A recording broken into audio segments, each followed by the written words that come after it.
Welcome to Gab and Jam, episode 123. That's right. So what are we talking about today? Today we are responding to a challenge that we have received individually. Right. From different people. It is the 10 album impact challenge. Yeah. And of course we're taking it as an opportunity. They say just post a picture and nothing else, but to me, what's the impact if you don't explain? And don't explain why it had an impact. Right. Yeah. So we're going to try to keep our responses brief, but we did want to explain because that's part of sharing. Yeah, right. It's not the top 10 albums, it's the 10 albums that have had the most impact on it. Yeah, had the most impact. Right. Yes.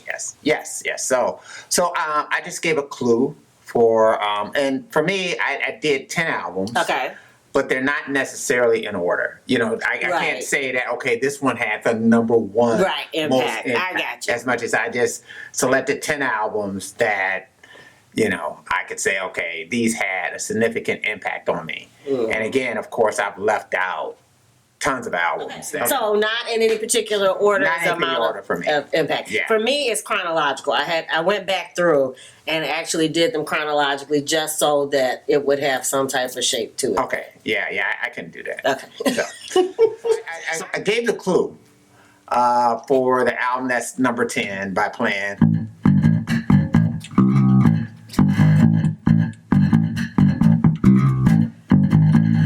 And you might not know what that is, but that is Exodus. Movement of your people. So that is Bob Marley and the Wailers with Exodus. All so right. I don't know. I was during the summer of 76, 75. My cousin Gary had his own apartment, and you know there was plenty of the funny cigarettes being smoked in there and all the rest kind of stuff. And, the movement of the people, and along with that was that Bob Marley album. Cool. And so I just loved going over his house or going over to his apartment because, man, I knew I was going to hear that record. And it had like jamming on it. It, you know, such a natural mystic blowing in the air. Oh, man, I didn't realize how deeply impactful this album would be on me, you know, as the years went forward, as I actually started to learn how to play instruments, that kind of thing, you know. And I think for me, you know, I liked reggae ever since hearing, like, I can see clearly now. Yeah. I think that might have been like the first reggae song I heard was that, you know. And then after that, you know, Eric Clapton covered I Shot the Sheriff. Yep, I remember which also gave me a piece of reggae, and then, you know, the immersion when I heard this Exodus record, and I don't even think I knew who it was. Okay. I just knew this was unbelievable, and it was just blowing me away. And like jamming was just my song. So my number 10, not necessarily in that order, but is Exodus. Oh, okay, you're number 10. So we're gonna count them down. All right. Yeah. So I guess I'll start with number 10 if that's where we're doing it. My number 10, I guess, is the first album I ever bought, which was the Prince album, which was 1979. I actually saved up money, walked up to the record store in our local neighborhood, and bought the physical album. So that's the reason. That was my first album by Prince and led to, of course, many others. So. Prince, that was it? Yeah. That's it? Yeah. Nothing more? No. Okay. All right. So again, I think I go.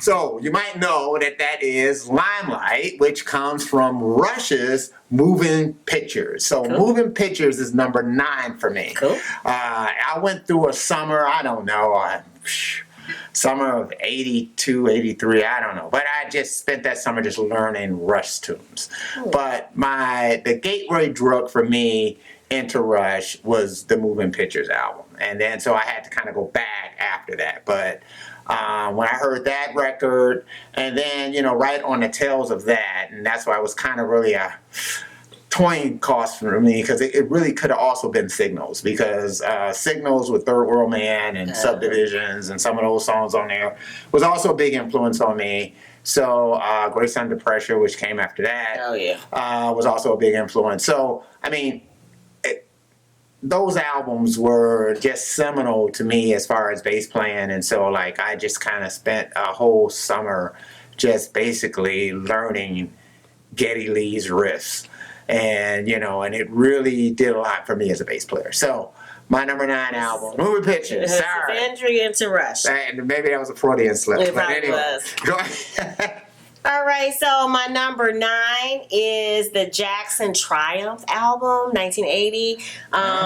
We had moved to, my mom, I call her the Black Gypsy. We had moved to California to stay with my cousin temporarily, and this was an album they had. I had been a Prince fan and didn't, you know, it was the Prince versus Michael Jackson from what I remember at that time. And this was the first thing that got me into liking anything by Michael Jackson. So that was the gateway into, he can be valuable too, that I can like them both. I don't have to choose as much. Yeah. Unbelievable. Yeah. Cool. Yeah. And here's my, this is 8, right? Yeah. So what it is, Yep. number 8. So number 8 is...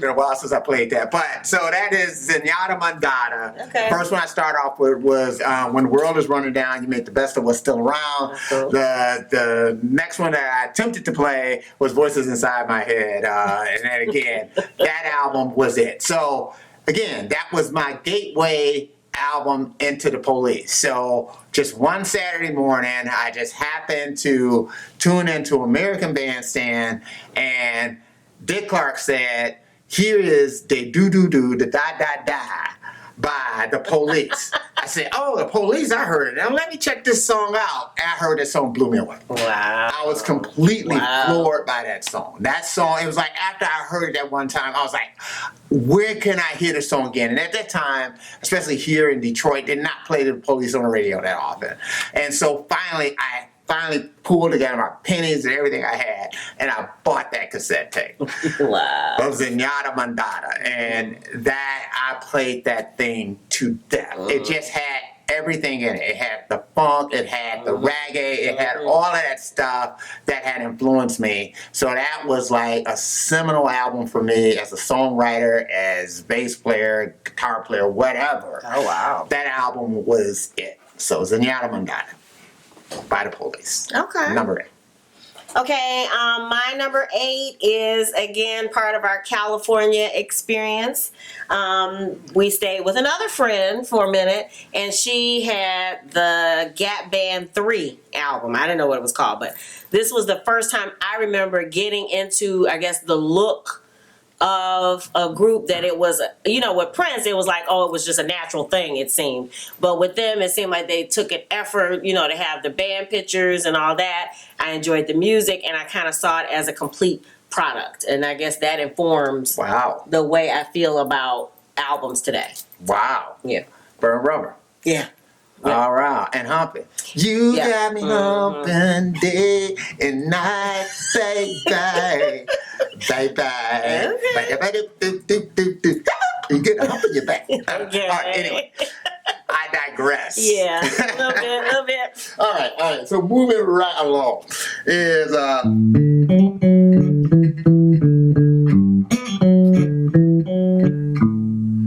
wait a minute.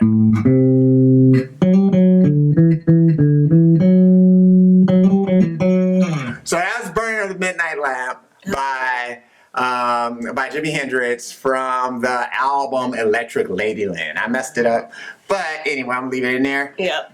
It's cool. You know, it's me playing it on the fly, but that album blew me away too. So What? Electric Ladyland has some everything on it. So crosstown traffic, right? Oh yeah, that's my jam. Still raining, still pouring, right? Oh, 1983, A Merman I Shall Turn to Be. Yeah. Oh no. Okay. Unbelievable. Voodoo Child won. And then what he had to do? Voodoo Child, slight return. Was it not quite? Slight return. Slight return. You know what I mean? Slight return on that bad boy. And then the great cover. The great cover of the Dylan song, All Along the Watchtower. All right. On that album. That album, he is killing it. Killing it. Have you ever been to Electric Ladyland? Jimmy brought it out. All right, y'all. I think the coronavirus quarantine is getting to him, which is good. Number 7, Electric Ladyland. All right. By Jimbo. All right, I'm going in order. That was good though. That was gonna be hard to follow up. 1981. I discovered actually later than that, but the album was released in 1981. Psychedelic first, Talk album. I ended up with a cassette of it. I don't even know how. Years later, probably in the 80s, and later in the 80s, and I really enjoyed. At first, I didn't get what the Pretty in Pink, and that wasn't my favorite, but like Dumb Waiters and some of those other ones on it, I just loved, and so I listened to that one over and over, well beyond the time that people were interested in it. So, and it opened my eyes to that scratchy, not quite in tune. I really loved it because it seemed like he was just pouring himself into it. Right. So, you know, it didn't have to sound great, but I had to feel it, and he had to be saying something. So what's all on that album? Good question. Okay. He got Pretty in Pink.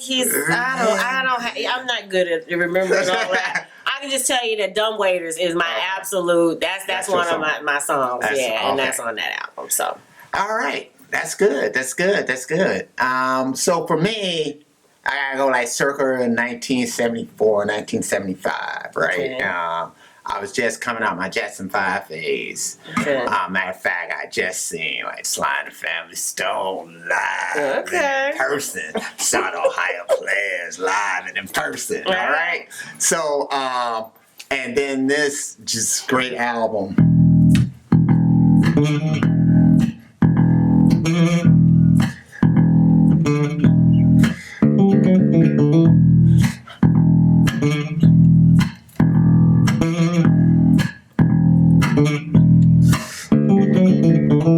So anyway, that's me messing around with Shining Star. Okay. Shining Star, no matter who we are, shining bright to see. That was on That's the Way of the World by EWF, The Elements, Earth, Wind, and Fire. Right. So not only do you have that, y'all, you got Yearn and Learn Is What You Do. Yeah. You know, Yearn and Learn's on that album, right? Reasons on that album, Oh, yeah. right? You know that's the jam. I ain't gonna even mess around with that because I don't want to just get y'all just tuning out. You hear me doing that? And of course, you know, That's the Way of the World was just the jam. And then right after that, they did. I actually saw them live here in Detroit circa 1975-76. It was at the old, what was called Pine Knob at the time. Oh, yeah. Right. Greatest concert I ever seen in my life. Unbelievable stuff that they did. It was unreal. And then right after that, they came out with the Gratitude album. And I tell you, after that, I started feeling I was responsible for groups coming out with live albums, right? Because I saw the Commodores live on that album that had like Brick House on it, Zoom, Easy, all the rest of that, right? So I saw them live, right? What they do? Live album. Right after that, live album. What they trying to say? Right. Right. I go see them. They got to come out with a live album. That's the way it works. That's the way I felt about it. Wow. But anyway, you know, that's my number 6. Wow. That's the Way of the World by Earth, Wind, and Fire. I was about to say, and you're responsible for live albums, boy. I got to, Hey, it was all me. It was all me. It was all me. The only thing that came out without me was Frampton Comes Alive. I wasn't at that show. I don't know why they did it. Yeah. You know, and nobody heard of that album. Oh, so. All right. Okay, what number was that for you? Well, number 6. Okay, so my number 6, again, I discovered it years later because, of course, I'm reactionary and don't like anything when it's popular. So the next one, chronologically, is 1985, Kate Bush, Hounds of Love. And that one has, like, Cloud Bursting and some of those other records on there. But, of course, I couldn't like it when it was on the radio, when they were playing the video. But years later, and I still love it. So it's on my... So I love it because I realized she is just channeling who she is, and she wasn't afraid to be different then, and of course she's not afraid to be different now. And I guess what she's just turned in her 60s, early 60s, and she's still doing it. So that was when I discovered Kate Bush. Oh, that's awesome. Yeah. So my next one is. Hold on.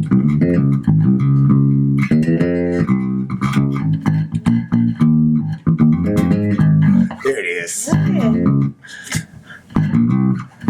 If I can remember it, Joe. But anyway, that was me messing around with I Want You Back by the Jackson 5. But it's not really that album, though. So what the album that really did it for me, because we didn't really have their first couple of albums, but it was the Jackson 5 circa 1970, 1971. They did a television show that they turned into an album. And it had a combination of them doing like skits and stuff like that, and then also with a live performance. Oh, yeah. And the name of that album is Going Back to Indiana. Oh, yeah. And so that is the album that influenced me the most, because that was the album, we were living in Las Vegas at the time, and I remember telling people that the Jackson 5 was on, they completely cleared the streets. And everybody went in everybody wanted to see it, and that's when wow. you only had those television stations. So for me, it is Going Back to Indiana by the Jackson 5. That is my number 5. So number 5 for me, again, if we're going chronologically, is NWA Straight Outta Compton, 1988. All right. The reason why, and I mean, it's an unusual choice, but the reason why it is so impactful is that it opened my mind to, I guess, the fact that I could like the thug type rap if done as well as that. That album was the bomb, and I didn't want to like it. I really didn't want to like it. Yeah. And it privately blew me away. It was one of those private joys. It's like you can't tell anybody. But song after song after song on that one those are the ones that if I'm gonna play a rap lineup, I still would play today. Yeah, that album is like a masterpiece. Yeah. I mean, it truly is. If there's a rap album that's in the Smithsonian, it should be that. Yeah. That album was unbelievable. Yeah. I mean, and that could have easily have made my list. Because that album is just... Well, I'm saying we enjoyed that one together. Yeah, again, you close the blinds, you close the door. Yeah, that was... You put on your earbuds or whatever. You that's a private joy. Yeah, I think a friend of mine or somebody let me hear it at work, and I was like, I was not expecting to like it. Yeah. And I was like, whoa. This thing is unbelievable. And I definitely wasn't expecting to like it. So that's the reason why I made my list. That's great. That's great. That's a good one. All right. So here's my number 4.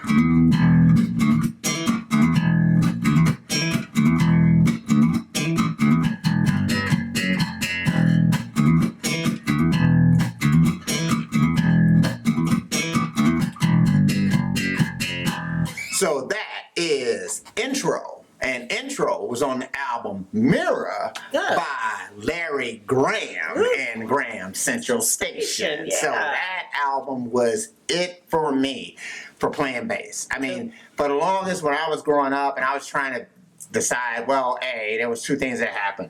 First, when I first saw Jermaine Jackson, I thought Jermaine Jackson played guitar. So I wanted to be a guitar player. I definitely wanted to be a guitar player. I always loved the sound of guitar. I wanted to be a guitar player. And then my cousin broke my heart and proved to me unequivocally that Jermaine Jackson played bass. Aww. I was like, God, I can't do that. So at that point, it kind of tuned my ears towards listening to bass. And I started hearing a lot of great bass lines. I was like, well, bass is not that bad of an instrument at all, you know. And then there was a guy we were growing up and here in Detroit, and it's a guy about 3 houses down, and you know he was playing. He was about 16 or something like that, and he was playing that Mirror album. He was playing that drum. He was playing that with the record, and it was like, wow! You mean to tell me you could learn how to play the bass by yourself by listening to records and replicating what the record is doing? Oh, wow. And he's playing this song, and I was like, this is unbelievable. Just the sound of the bass, it was like, oh, this was a whole different level. Wow. So that really kind of got me like, oh man, I think I'm leaning towards being a bass player. Right. So that was my real introduction to Larry Graham. Now later, I learned that he played. Thank You for Letting Me Be Myself Again by Sly and the Family Stone. Yeah. And so I'm just saying, when I discovered Larry and Thumpin' and Pluckin', that was it for me. So, woo. Mirror, Graham Central Station, number 4 for me. Cool. Okay, so my number 4 is, I'm going chronologically again, 1991. And I really can't let grunge go. So Pearl Jam 10 album. Yeah. That one blew my mind. And from cover to cover, metaphorically, I still love every song on there. Yeah. When anything fails on Pearl Jam, I can always throw back on the 10 album, and I'm back refreshed with why I like it in the first place. Even Flow. Oh yeah. Jeremy. Once Upon a Time is my song. That is my song on that album. Yes, that was speaking to me because it's the inner angsty you. Yeah. That we all had a craziness, and it really spoke to that. Yeah. I'm still alive. Yeah. It's just unbelievable. Yeah. And Jeff Ament on that record playing front and space. Unbelievable. Oh yeah. Unbelievable. So again, that's another record that probably could have made it for me. So that's a good one. So that was Stanley Clarke, Rock and Roll Jelly from Modern Man album. Wow. Right, so now, as I was telling the story before, right, the whole thing about me getting into electric bass, that kind of thing. So, I heard Larry doing his thing, whether it was POW or intro or all other kind of stuff that he was doing, Thumpin' and Plunkin', and then, of course, Get the Funk Out My Face, that come out, with Lewis doing his thing, and so many other great bass songs in the 70s. I mean, it's just unbelievable.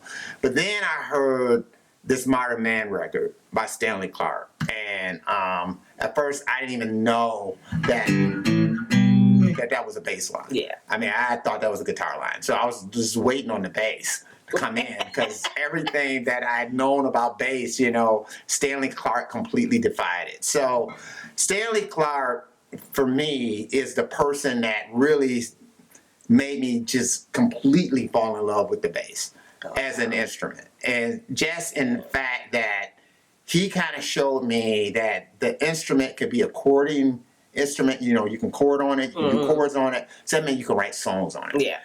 And so to me, it gave me the best of both worlds. So not only can I do a groove, but I can also do the chords for the groove, all on the same instrument.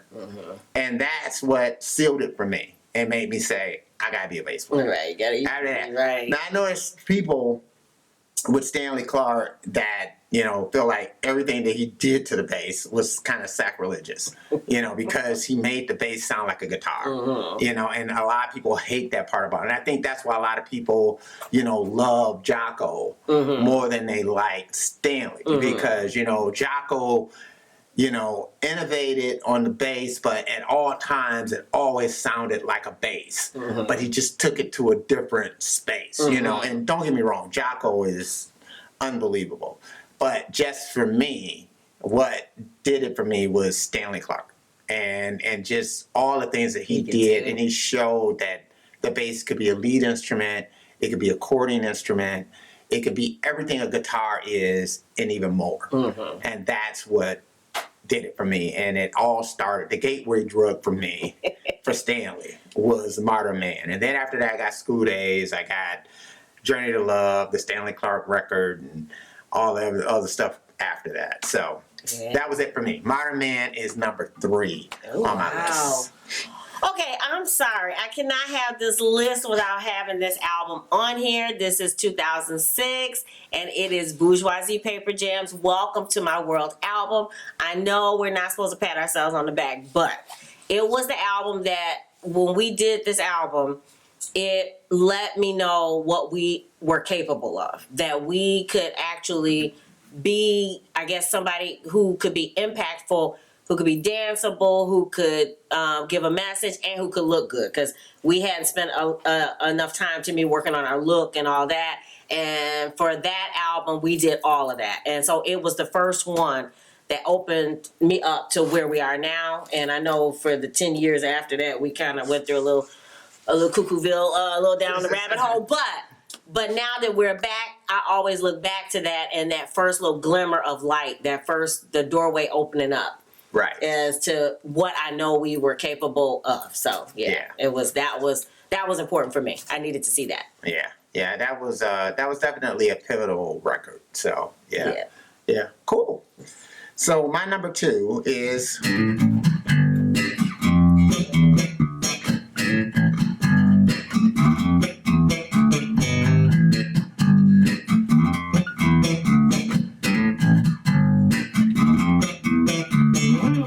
Dirty Mind. That was it for me. Now, so I first heard this record through a cassette that my brother had. Okay. So my brother had the whole record on cassette. Okay. And so side 1 to me was the side that had Uptown on it. Side 2 to me was the side that had Dirty Mind on it. Oh, wow. You know, so that's the way that I heard the record. You know, so for me, that was the way I knew the record for the longest. Weird. And then I finally saw the album, and I said, "Oh, the sides are reversed." Right? You know, because when I saw the album, I said, "You got this wrong." Yeah. Side 1 is Uptown. Uptown starts the album, and it was like that. Just seemed like it's because Got a Broken Heart again. You know, with the gunshot and all the rest of that stuff, just seemed like the perfect closer for the record for me. So to me, that's the way that I always took that album in. Oh, wow. But that album did a lot for me because that album was one of those records, and you know, this in no way, I hope, demeans the genius of Prince. But for me, when I heard it, it made making music possible. Okay. It was like, to me, I felt like somebody else was interested in pulling together all the different styles that I wanted to hear together. You know, all the sounds that I wanted to hear together to rock with that, because it was like Uptown had this Rolling Stone-esque kind of feel to it, which, you know, we just got into like that, you know, Some Girls album, you know, a couple of years before. And so, you know, it had Shattered on it and some of the other ones that Stones had on that record. And so it had that part of it, it had the funky part of it, and then it had the new wave aspect to it. So it had all of those elements going together. And so for me, that's why that album and it was so raw. It was like it was so raw and in your face. It felt like a demo, but in no way did it feel unfinished. Yeah. You know, it just felt like a statement. It just felt so indie to me, so independent, so that, and so it was always kind of the record I think I always aspired to make was that record. And it was a record that I always kind of felt like it was my goal to make it, and it was like, man, it made me feel like I could do it. So that's why that record means so much. Oh, I like that one. That one's a good one too. Okay, so I'm gonna follow up. My number 2 is another Prince record. Prince Hit and Run Phase 1. And the reason why it made my list is last year was a really tough year as far as trying to get through the work situation where you collect your check. and taking that drive. It was a 45. It could be an hour drive if I caught traffic wrong, back and forth. But in the morning, to stay awake and to stay focused, it was that album that kind of pulled me through. It was my playlist. And what I liked about it was it opened the door for me for Prince collaborating with newer sounding music. Okay, yeah. And so I really liked that. Prince had always been known for combinations, but he had more of a stagnant period, it seemed like, in the middle. Right. But that was him, again, trying new stuff, and it actually worked for me. Right. And it pulled me through that period of time. That's great. So it marks a period of time for me. Wow, that's awesome. Yeah. So for me, and this actually may be my number one album, but I don't know if it's my number one impactful album. I just think that maybe this is one of those records for me that might be like the greatest record of all time. Oh, wow. As like in recorded history of albums. Jeez. That, I don't know if you get better than this. And I think, I remember when this record came out, and I think I knew it then. And I was probably of 11 or 12. That, what I was listening to was something unbelievably special. Okay, all right. And so it is. Oh, yeah, all right. Oh, yeah. That's I Wish. Oh, From Stevie Wonder's just masterpiece of a record, Songs in the Key of Life. Oh, yeah. Which is just that's a good one. Unbelievable. And the part that's so unbelievable about it is that, Stevie had so many records even before that, I mean, Intervisions, Fulfilling This First Finale, those records were just all awesome records, and then of course, Hotter Than July. Oh, that's my jam. Master Blaster. Yeah, it was even awesome too. Yeah. But it was this record that just had so many just awesome tunes on it, whether it's, I Wish or, Isn't She Lovely, Joy Inside My Tears, Knocks Me Off My Feet, Oh, yeah. Ass, Oh, yeah. Unbelievable, Somersault, Ordinary Pain. Oh, jeez, it's like the list just goes on. Yeah. Pastime Paradise. Yeah. Just an unbelievable record. So that to me is, again, I don't know if it had the biggest influence on me, but I think it's one of the greatest records that. Well, I guess it did. If it's got you going wow, wow, wow, it that's does an have impact. me, it has me doing that. But I just think as far as what influenced me music-wise, I don't know if it had as much of an influence on me music-wise as some of the other records that I mentioned. However, just as a record of just appreciating the art and the songwriting and all the rest of that kind of stuff. To me, that seemed like that did have an impact. No, it did. Yeah. I'm just saying I can't say it had the most impact. I can't truthfully say that it had a bigger impact on me than Dirty Mind did. Okay. But as far as just looking at it and saying, wow. Yeah. I think Songs in the Key of Life is one of those type of records where you say, okay, I can't do that. So I quit. Right. That's just one of those times, Yeah. That's awesome, though. Right. That's just how great that record was. Whatever. It's gonna be hard for me to follow that one up. All right, I'm gonna follow up. My last one, my number one, is 2000. Well, I realized it was released in 2013, and I didn't know. Is Stromae's Racine Carré. When we were going to Paris 2 years ago, we decided to explore what type of music they listened to there, and we discovered Stromae. And again, similar to Prince, he just had some of everything as far as styles wise, as far as having the look and the fashion and the dance and all that. And it just blew my mind that he was so popular in the world and that I never heard of him. Right, that we had never heard of him. Yeah. And so to me, And then, the more I learned, that he had this worldwide impact, it again opened the door for me to say, just because the people down the street don't know about what we're doing doesn't mean that we can't have an impact worldwide that it resonates somewhere. And so to me, it reminds me how big the world is, Right. and how much room there is for all of us to do what we do. And the thing about Stromae too is that, the interesting thing is that we weren't necessarily pulled into Stromae by hype. No. You know what I mean? So it's like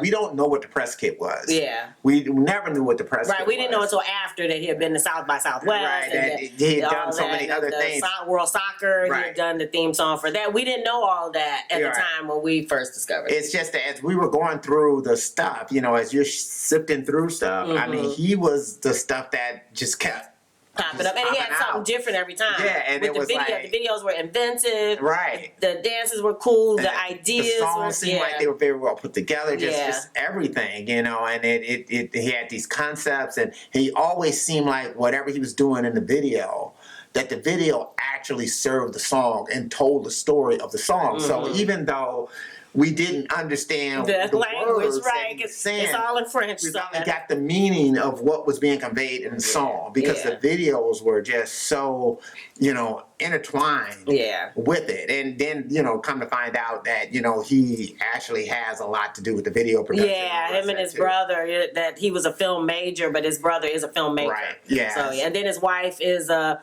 fashion designer, so the clothes, just everything kind of went together. Yeah.